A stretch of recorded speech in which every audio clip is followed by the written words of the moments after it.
We've got a Carabao Cup final for you today, but first, you may recall this match against Spurs in which we lost by a 1-goal margin and hit the woodwork 3 times. It happened again. Welcome back to Wolves, where Spurs won't let us get a point against them. The good news is, basically everyone else has let us take points off them because we have beaten almost everybody apart from Spurs there, Manchester City, Liverpool recently, and weirdly, Bucharest in the Europa League. Thankfully that match didn't matter, it was the last of 8 and we'd already guaranteed automatic qualification to the bypass round. We still ended up second. And before we delve into the transfers, just a small note on the Manchester City game because still didn't play Haaland against us. That's 3 in a row, but there's a reason. That injury that caused him to miss the first matchup between us this season also caused him to miss the second matchup, this damaged cruciate ligaments, still carried over into January, and then immediately after coming back, he's been injured again with a damaged knee cap. It's not gone well for Haaland this year. He's played 1 league game, but he has played 4 games in total. 2 continental, those would be Champions League games, of course, the last of which he picked up that injury in. But in those 4 appearances, he has scored 4 goals and got 1 assist. 1-1 in the league. Yeah, still unstoppable when his body isn't stopping him. Transfers, though, João Victor has finally gone. We finally got rid of him. He's gone to Tenerife. For some reason, whilst it was impossible to get rid of him in the summer, 3 people immediately in January,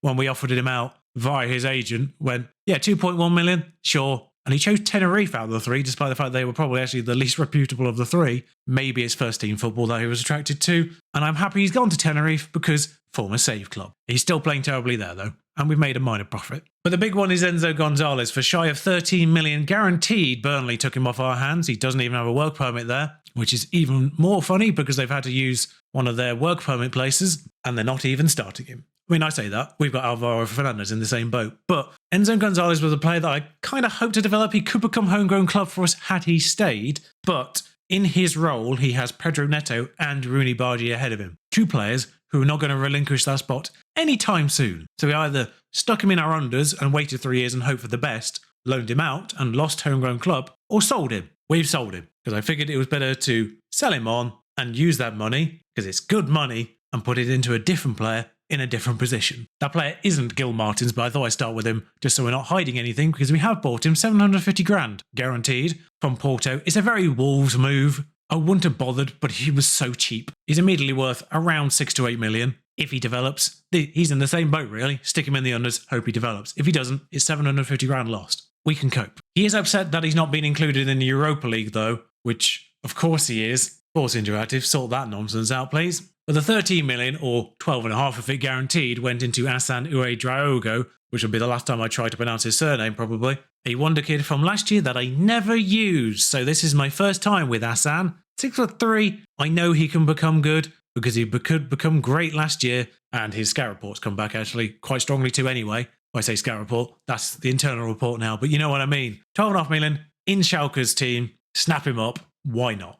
Rather than capture 13 million's worth of value in a position already has a wonder kid developing in it, already fully developed in the form of Rooney Bardi, I put that 13 million in a midfielder position who's got 3 or 4 more senior players ahead of him who aren't going to get any better and will eventually be sold on. He's already featured in 4 games and scored a hat-trick. A hat-trick against Nottingham Forest recently. I have played further than intended, of course. You may have noticed that. That's largely because of the Carabao Cup final. We'll do the Newcastle game before it. Newcastle being the first 2 games since we last met as well. 3-0, 3-1 there. We've also beaten Forest the other time in the league as well. Leicester, Fulham, Aston Villa recently. And Arsenal, most recently of all, with a 93rd minute winner, courtesy of Scott McTominay, of all people. Scott hasn't featured as much this year, but he has come up with this finish coming up here. Rooney dinks it across, Cunha first time pass, Guga first time pass, McTominay on the volley smashes it in. It's a superb goal in the 93rd minute that got us a deserved victory, frankly, against Arsenal. And just a note on the Europa League stages, that's the full table. AEK still finished top after all that. They did beat Rennes, they lost to Rangers on the final day. Teams like Chelsea, Wolfsburg, Napoli, Rennes just sneaked it at the last as well. Teams like that only getting into the playoff round. Villarreal and Sevilla, probably the 2 people that you would expect to have finished in the top 8 that actually have finished in the top 8. I think maybe when you look at the teams, you'd include us. So 3 out of those 8, yeah, sure. But you'd expect Chelsea, Wolfsburg, Napoli and Rennes to be 4 of the others for certain. And they weren't. Besiktas, absolute nightmare. Young Boys did actually win their last 2 games after not getting any in the first 6. But it is Newcastle first in the Premier League. You can see at the top, 4th. We're still 6 points behind the team that we're chasing. It's just one of the teams that were ahead of us have slowly slid down the table, which was Spurs. Man City out of Europe as things stand altogether. Still no Haaland, of course, for them. Chelsea outside the places too. West Ham now 6th, Newcastle 7th. But Man United, Liverpool running for that title. 2 games in hand on Arsenal. We've got a game in hand on Arsenal as well, actually, looking at it. But yeah, Rooney Bargy has the highest average rating, which does make things a little complicated for us, because this is the situation on the right. Pedro Neto regarded 3 stars, Rooney Bargy regarded 4. And in fact, that demotion to 3 stars for Pedro Neto is a recent development in its own regard anyway. It was 3.5 to 4 before. Once again, Bargy's been brought in and developed very quickly. And the concerning part of that is his value now straddles his release fee rather than touches his release fee. Yeah, 93 million is sort of right in the middle of that now. At the very least, we might get 93 million in the summer. Bayern Munich did come in with some very laughable offers for Pedro Neto, considering that we've agreed 110 million with him. It was also asked me that I sort of talk through the tactics a little bit more in terms of specific instructions. Quite frankly, the main thing across the board is tackle harder. It's a remnant from the formation that this came from. I literally just imported last year's Pardubice / West Ham formation and just tweaked it from there. So tackle harder is on basically everyone apart from Matheus Cunha, who I think I've largely just forgotten to put it back on him since moving that to shadow striker from the left. Probably should be on him, but it's not really hurt him to not have it. It does cause you to get yellow cards and the odd red card, I guess, but it's not that frequent that it's a problem. Probably the most important ones are sit narrower for Neto, the inside forward there, and get further forward. He's already on central midfielder attack anyway. I've been telling the Mazzala to run wide with the ball now as well, in order to try and create that space and not overlap each other with the shadow striker. They're kind of the main things. It's not really a lot in that sense. The wing-backs are the ones with the biggest amount of things on them. Be simple, cross it from the byline. That's a remnant from a long time ago, actually. That's been on my fullbacks for 2 years now. But shoot less, be sensible with your passes and cross from the byline. Basically, it's just to encourage them to get as far forward before then putting the cross in. In previous years, crossing from the byline was always strong. This year, crossing from the byline itself isn't necessarily strong, but going to the byline and passing it backwards, almost EAFC style, is still strong. So it's slightly different this year, but there's still an element of getting to the byline and passing it or crossing it that is strong. It's just a different thing. The centre-backs have a very similar array of things as well. It's, pass your shoulder, be sensible with it, don't shoot very often, stay wider and tackle harder. It's basically just spread out, be sensible. And of course, going wider allows the halfback to pull back in. Again, the manual instructions there are mark tightly and don't be stupid. And even though Klajic is a big lad, low crosser seems to do the best, because that encourages that kind of pullback that I talked about from the fullbacks. Say someone like Elmas running in. We do have some major injuries though for Newcastle. Semedo's out, Dukanovic is out, Miss Smith Rowe has been injured recently, although he's just coming back. Just a little tip that people may not realise is there. When you're on a orange injury stage, general rehab is available to you. Always put it on if you can. In fact, I needed the same with Fabio Silva. But yes, Dukanovic is out, Semedo's out as well, which means the lineup is Perry in goal. Bard has become slightly more reliable than Aït-Nouri, who did take a knock recently. That might be part of it, but Bard is now my first choice on the left. Semedo's obviously out, so Aarons is on the right. Kilman and Oystergaard remain my first choice centre-backs. João Gomez remains my best half-back. Bellegarde and Elmas, they should probably be the other way around just because of their feet capabilities, even though technically they are worse overall the other way around. Elmas has the better left foot. Cunha, shadow striker. Neto, inside forward. Klajic up front. Just pause to think. Rooney Bargy isn't in the inside forward position because he played a lot of games last game. Bargy, because he's better now, will start. Yeah, we just played a lot of big games in short succession. So we have literally just played Liverpool, Arsenal, and now Newcastle on Saturday, Tuesday, Saturday. It's a mad set of 3 fixtures to have in such a short period of time. Newcastle have actually acquired a player that's a very Wolves player, actually. Rafa Mir's been acquired for that right-hand side for them. There he is. Livramento puts this one in. Trippier either aging out or tired, maybe? Lucas Perry's holding this ball for an inordinate amount of time, and I think something's about to go wrong. No, he's thrown it to Østergaard, so it's not on him if something goes wrong here. Well, it might still be yet, actually. As he receives the ball back again, Kilman. I don't like this being passed around our area, really. Yep, there it goes. There's the terrible pass. It's so depressing, it's happening. And there is the Wolves-esque player actually scoring as well. What the hell was Bellegarde doing? What is the decision here? When you've got the ball here, why are you trying to pass it to our left back? Like, if you've got eyes, you can see Rafa here. Play it to Østergaard. That's your safe option there. Or, more importantly, as you've got to there, your safe option is actually Elmas. But no, he's gone all the way over there, just by the fact there is a black and white shirt ready to pounce. And he's been an utter moron. And now they've got a corner, they've acquired Baldanzi as well, whose scout reports were good, so I suspect he's a wonder kid this year as well. Don't know if he was last year, but that's a great ball from... Oh no, what's Bard done there? It does cause you to get yellow cards and the odd red card, I guess, but it's not that frequent that it's a problem. Why do I ever praise players before a game? Because every time, that as soon as you do that, they do something stupid. We'll try this as a red card scenario alternative. 2 shadow strikers, both Mazzala. See if it confuses them. How do you get 2 yellow cards? I've just noticed the Newcastle formation. I'll talk about it more when it comes back up on the screen, but wow, is all I'll say. I mean, really, mate, where are you going? Bellegarde? Oh, that's a great little... I mean, Bellegarde making up for his error. Oh, for God's sake. If that had gone in, he would have definitely made up for his error there. They played it short as well, which is interesting. I mean, this is great passing play from the short corner. Rooney Bargy smashed it into the wall. Østegård hits the crossbar. Another corner. Oh, my short option's gone, I think, because of the red card, but Kilman under that, not quite. Rooney Bargy goes for it. Saved by Pope. We're really peppering them now at the end of this half. Short option is available on this side, it seems. Rooney actually plays it short again. It's not actually meant to be that frequent, but João Gomez back to Aït-Nouri. Oh, that wasn't the highlight, but their formation using every trick in the book. I'll pause it to make this point, but Newcastle using every meta trick in the book by the looks of things. Inverted wing back, inverted fullback, Volante DM, so 2 DM and AM. So it's the layover situation from last year where there's no central midfielder, just attacking midfielders and defensive midfielders, the inverted wing back and the new inverted fullback. Every meta trick in the book. All they're missing is just sticking someone on a libero, as nothing is happening in this half. Okay, so not a lot happening. So Guedes and Neto are going to come on these shadow strikers. McTominay, you have a left foot at all, mate? You've got a fairly strong left foot. It's all the left. Highlight. Trippier does exist, so actually he was just rested off the start. Obviously, I can't replace Aït-Nouri since he's come on already. But Gomez on a yellow card. We will protect with Umar Sole, just so we don't get a second. I mean, considering we've had the red card, actually, this has been quite calm and safe, keeping it at 1-0. And that goal came from a mistake as well. It wasn't being outplayed as such. We just outplayed ourselves as Neto. Great little run this. It's going to end with a miss, obviously. Yep, there we are. The longer the run, the less likely it goes in. As that's the last highlight. Fairly even game just by the fact we went down to 10. We remain 6 points behind Arsenal. Wait, that wasn't a second yellow. Despite losing, I've just noticed. This must be from not being relegated.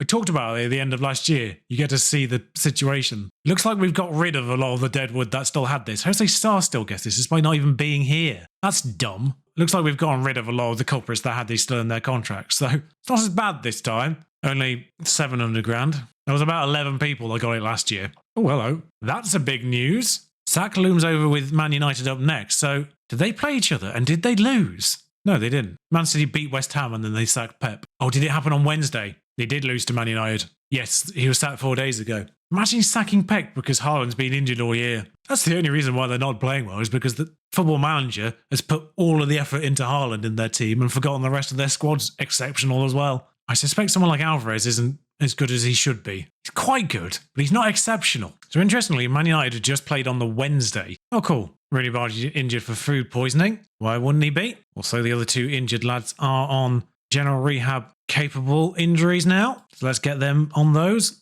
Also, the first part of these have come through. Oh no, it's the second leg actually. This is the completion. I missed the first part. Chelsea beat Basel. That was an easy draw really for them. Napoli deal with Victoria Plzen. Eindhoven deal with Genk via penalties. Trabzonspor hold on against Rhein, and Rennes beat Wolfsburg. That was a big tie actually. There was 2 of the bigger sides in that. We get the draw as well. Trabzonspor, Udinese. That's a good pair actually. Fenerbahce AEK, considering how good AEK are, that might be a nice draw for them. Of course, none of these are easy. I don't know if we can draw Chelsea. We get Rapid Wien, so we will 100% take that. Chelsea versus Villarreal as well. Nice. So because I absolutely want to win this, I am not showing favouritism to the cup goalkeeper here. Lucas Perry will be in goal. Aït-Nouri at left back, Kilman, Østegård. João Gomez remains as the best right back possible because Aarons is cup tied. He played the first Carabao game for them before we signed him, annoyingly. And Semedo still not back from injury. Gomez is our best right back as things stand. Sole will step in at half back. Elmas and McTominay, of course I'm going to play him against Man United. Cunha, Bargy, Klajic. Actually, Neto. Considering Cunha, Bargy and Neto are our best 3 players, realistically, I have been using them all. Man United have opted for their cup goalkeeper in Bayendir. They also acquired Joe Willock of Newcastle, which amused me because I actually wanted him. But by the time I got to him, he'd already signed I think it's a loan to buy at Man United. as Lucas Gurner Duath scores straight away. What are we doing here, lads? Shaw puts the corner in, and then none of our defenders jump, but Gornady does. Good work, team. Kilman. There's a 1-2 with the goalkeeper for zero reason at all, and then a 1-2 with Aït-Nouri as well for good measure. Sole, will you do something different than passing to Kilman? You have. Well done. That's found its way to Elmas, who takes a ridiculously heavy touch and gives it away. And now it's Man United's turn to come forward. Or not. Pressure them. Pressure them. Get that ball. Well done, Rooney. Punish their heavy touch for good measure. Play down the line, Jout. What are you doing? Oh, you got away with that one. McTominay. Elmas. Back to McTominay. Oh, come on. I put him there for the narrative. He's delivered. It had to be. It had to be. I tried to use the mechanics that always work against you, and we had one at our disposal to work against them instead, and it's paid off. You've got to do it. He's also club captain, so it does kind of make sense that he's on the field for this. I actually don't recognise their striker, Karim Konate. He's at number 11, so he must be decent. He's at Salzburg to start off with. Not exactly prolific, although he's not started a lot of games, so he must be their second choice striker. I mean, there's no Rashford, or Højlund for that matter. Rashford isn't even in the team. They sold Rashford? Wan-Bissaka, Mount, Højlund, Sancho, Maguire, and then 3 youth prospects. It's an interesting bench for them. Oh god, there's a highlight just before we tip into half-time. It's happened again. It's happened again. He's refusing to celebrate, but I am. I mean, when the game scripts former players scoring against you, you've got to exploit it as revenge. And on a stroke of half-time, we've turned it round by way of Scott McTominay. Thankfully, we've not come up against many of our former players yet. Just Lamina, and he did score against us. Aït-Nouri, McTominay, Elmas, being played back to their defence, all the way back to Bayindir, in fact. Quick. I mean, I don't know who the person marking Anthony was, but they've vanished into the ether. I think that actually Perry's put that over. He has. I've no idea what happened to Aït-Nouri there. I mean, Kimmel gets a foot in on the corner, and it's been played back, but the highlights continued worryingly so. Normally when you lose the possession, it ends the highlight. There we go. They finally lost the possession properly, and it's ended the highlight. Neto for Klajic. Don't really have anyone else to bring on at this point. No one else is an upgrade, and no one else is playing that badly. They deserve to come straight off. Østergaard is on a 6.3, but he's also a central defender, so we'll waste time and injury time here. Cunha. Actually, the one thing I might do here is bring Guga on as a halfback. Oh no, Alexander exists. Yeah, Alexander on as a halfback, put Sole in the centre-back. Hassan as shadow striker instead of Elmas as well. We're just wasting time. That's the main thing. Kind of forgot how late it was when I was making those. Oh, highlight. We're 4 minutes into 3 minutes of injury time. Let's come back out to Bellegarde. Hassan, back to Kilman. Is there room for Scott McTominay to get a hat-trick here? Kilman. Actually, just kill the time. Go back. Go back. Yeah. Sensible. What are we doing? Long passes. Short passes. Guarantee a teammate. Guarantee a teammate. It's 5 minutes into 3 minutes of injury time. Why are we still playing football? There we go.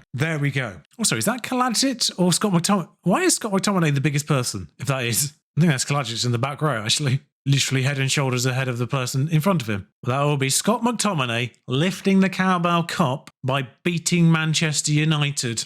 Harry could have come if he wanted sensible wages, but he didn't. Harry could have been part of this success, but no, he decided he wanted and would not budge from 135 grand a week, which we couldn't afford. Silly boy. Player of the match. I mean, he scored twice. Of course he's player of the match. But that's our first silverware claimed. But 100 grand for that, that's 1/7 recouped on the not relegated bonuses. Hold on, Scott. I mean, overall, he's been pretty average this year. But yeah, of course, you put the pieces into play and you let the game do the narrative for you. But of course, we'll see you at the end of the season where we might be in an FA Cup final should we get past local rivals, Birmingham. It sort of brought up a narrative there in the FA Cup 5th round. It's too many games to play to include it. Rapid V hopefully should be relatively straightforward in a March. That is Middlesbrough, Everton, Crystal Palace and Norwich. So it's a kind run of fixtures either side of that as well for us to kind of catch our breath after Liverpool, Arsenal, Newcastle, Manchester United. We're actually end of the season with Manchester United again. So depending on where we are in the table by that game, we might include the Manchester United game. If we win the FA Cup final, that'll be included. If we win the Europa League final,